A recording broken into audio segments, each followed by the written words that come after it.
Assalamualaikum warahmatullahi wabarakatuh.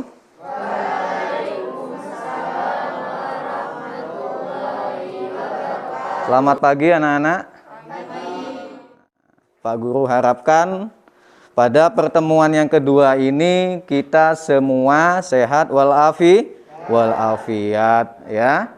Jauh dari penyakit, dilancarkan rezekinya ya. Oke.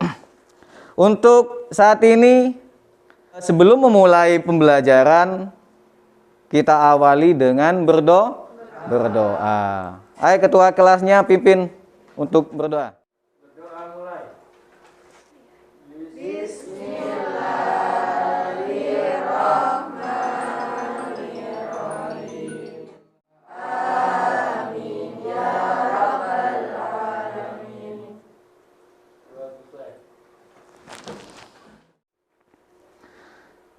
Kemarin sudah Pak Guru bahas tentang globalisasi pertemuan pertama. Masih ingat kan? Nah, apa pengaruh globalisasi untuk kehidupan bangsa, budaya, ya? Sekarang yang akan Pak Guru bahas adalah mengenai globalisasi ekonomi politik. Ya. Ya, di sini ada sebuah video. Nah, kalian amati dengan seksama video tersebut. Kemudian kalian simpulkan di LKPD yang telah Pak Guru sediakan. Setiap pagi mungkin kita bangun karena dengar suara alarm di HP kita. Sambil melek di pinggir kasur, buka HP dulu, update media sosial, dan sehabis mandi langsung berangkat ke sekolah naik ojek online, dan kalau mau jajan tinggal pesen makan. Semua lewat HP kita. Tapi pernah gak sih kepikiran kalau di zaman dulu semua teknologi ini emang belum ada? Terus gimana sih rasanya hidup di zaman sebelum teknologi yang kita kenal ditemukan? Jadi lebih enak mana hidup di zaman sekarang atau tahun 50-an? Pastinya banyak yang jawab lebih enak zaman sekarang. 70 tahun yang lalu jelas belum ada internet, belum ada YouTube video ini, dan tentunya belum ada smartphone. Tiap pagi dibanguninnya sama jam waker. Kalau mau nelpon orang kita harus pakai telepon ribet yang mesti diputar-putar. Kalau mau dengerin musik kita harus pakai alat gede ini buat mainin piring yang gak kalah gede. Berangkat pergi mesti jalan kaki, kalau jauh baru naik delman. Sungguh sangat ribet. Tapi dimanakah sekarang benda-benda ini? Bagaimana bisa semua hal yang ribet ini dimasukin ke HP kita yang kecil?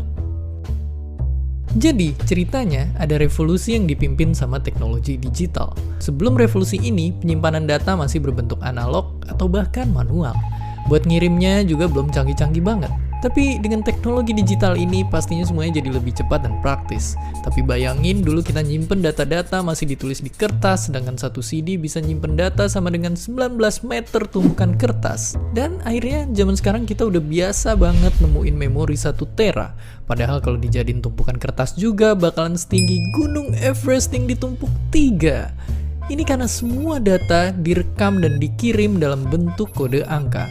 Dan semakin teknologi terus maju dan maju, semua ujungnya ke satu penemuan yang penting banget. Internet. Munculnya internet bikin perkembangan teknologi melesat kencang. Dulu buat nonton film kita harus ke bioskop dan ngantri panjang banget buat beli tiket. Sekarang kita tinggal buka HP dan pesen tiket online. Bahkan udah ada ribuan film siap ditonton lewat sentuhan tangan. Untuk belanja dan bertransaksi kita nggak perlu lagi ke bank buat ngambil uang. Di zaman dulu pun bank itu pakai sistem barter alias nggak segampang transaksi di hari ini. Sekarang ini ibaratnya bank pun udah masuk ke HP kita. Dan karena smartphone udah bisa ngelakuin apa aja, banyak juga orang yang punya lebih dari satu. Saking banyaknya pengguna HP, kalau semua smartphone aktif di dunia dijejerin, barisannya bakal muterin bumi 10 kali. Sungguh sangat banyak.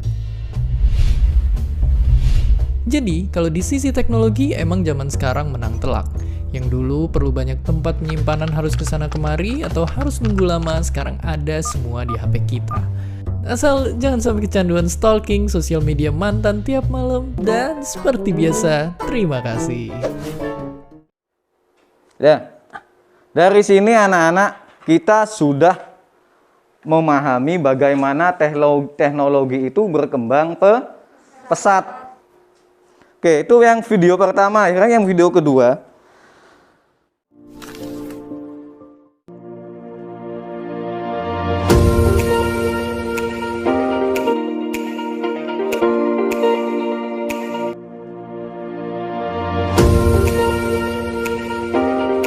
Oke, dari sini anak-anak, kalian mungkin dalam benak kalian sekarang mempunyai kesimpulan-kesimpulan.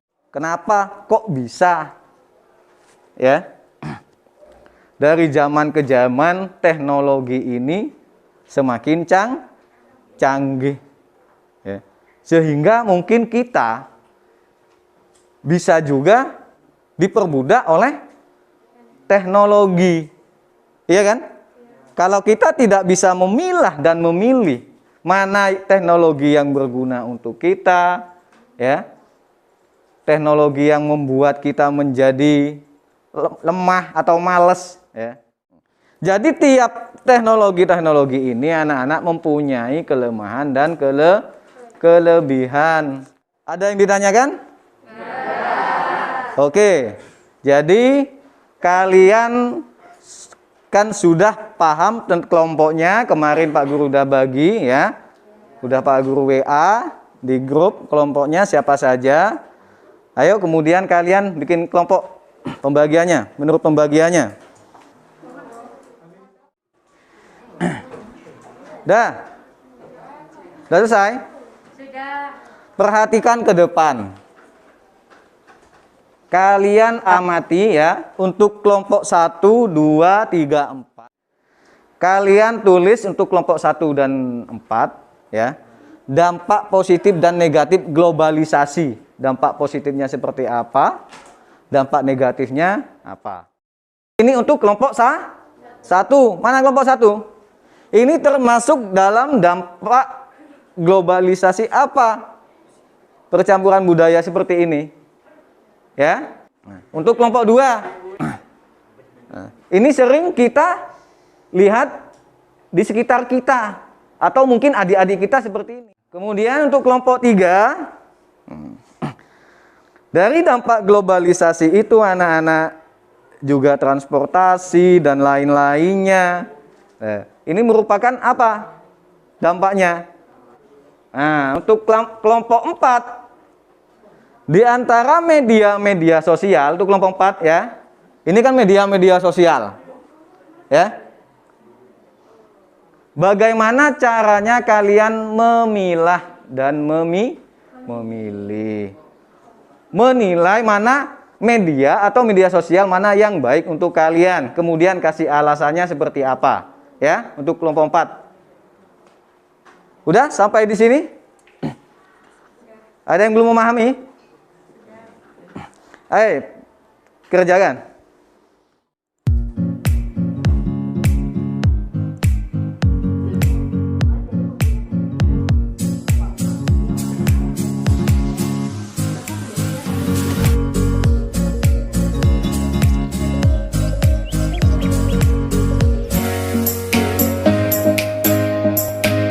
Udah?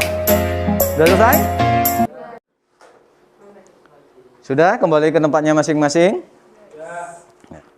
Setelah kalian mengamati gambar-gambar tersebut, anak-anak, kalian sudah menonton video tadi, ya. Sekarang untuk kelompok 1 maju 2 anak, ya, perwakilannya. Ayo, kelompok 1 maju.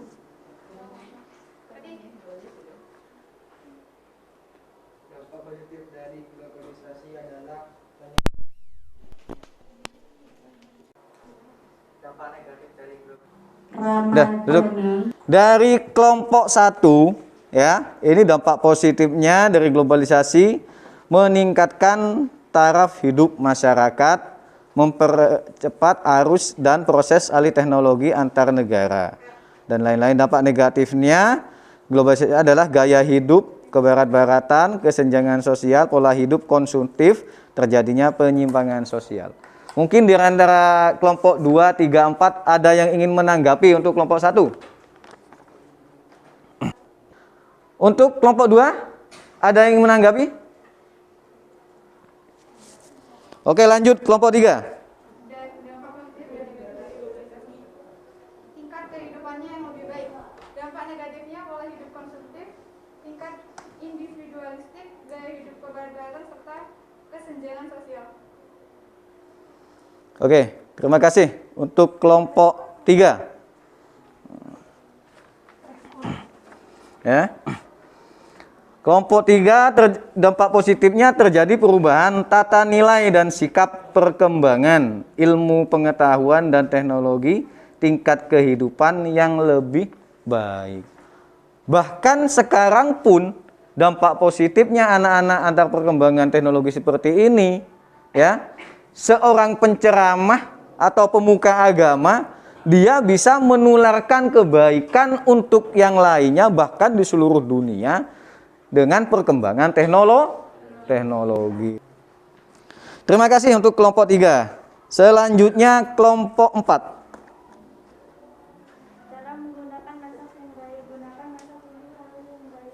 Menggunakan pencarian informasi sebagai sarana pembelajaran. Oke, terima kasih untuk kelompok 4 ya. Dampak negatif di sini adalah tentang media sosial yang sangat apa anak-anak sekarang anak-anak? Sangat banyak. Media sosial sangat bervariasi. Ya. Udah di sini? Ada yang ingin ditanyakan? Ayo, mbak-mbaknya, mas-masnya. Pak, bagaimana cara memilah dan memilih media yang baik? Nah, tadi sebenarnya sudah dibahas oleh kelompok 4. Ya, mungkin dari kelompok 4 tadi ingin membacakan atau ingat masih apa jawabannya tadi? Gunakan asas untuk hal-hal yang baik. Gunakan asas untuk ladang ilmu pengetahuan. Jangan mudah terpengaruh akan berita hoax jauh. Jadi jika ada berita harus difilter terlebih dahulu. Jangan suka berkomentar negatif di sosmed. Nah, ini sudah cukup menjawab ya. Mungkin ada yang ingin menambahkan bagaimana caranya yang baik. Jadi kita harus mensaring sebelum men-sharing. Ya. Ayo mungkin ada yang lagi? Ayo mas-masnya. Yuk Mas Farel.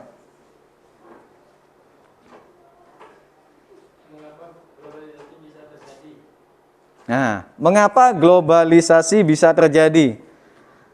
Karena apa? Ayo mungkin ada yang jawab.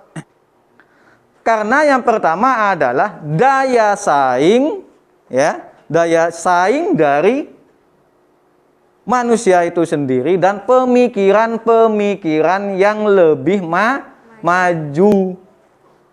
Ada yang ingin disampaikan lagi? Mengingat waktunya sudah hampir selesai, anak-anak, ya. Dan untuk yang terakhir kalinya ya, Pak Guru mengingatkan bahwa kita harus bisa membentengi diri sendiri.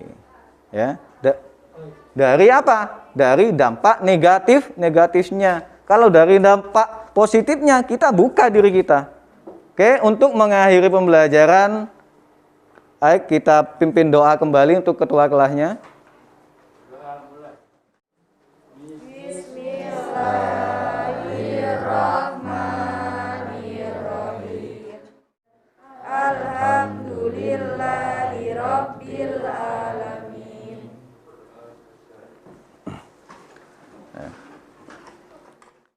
Terima kasih banyak ya atas pembelajaran hari ini. Assalamualaikum warahmatullahi wabarakatuh.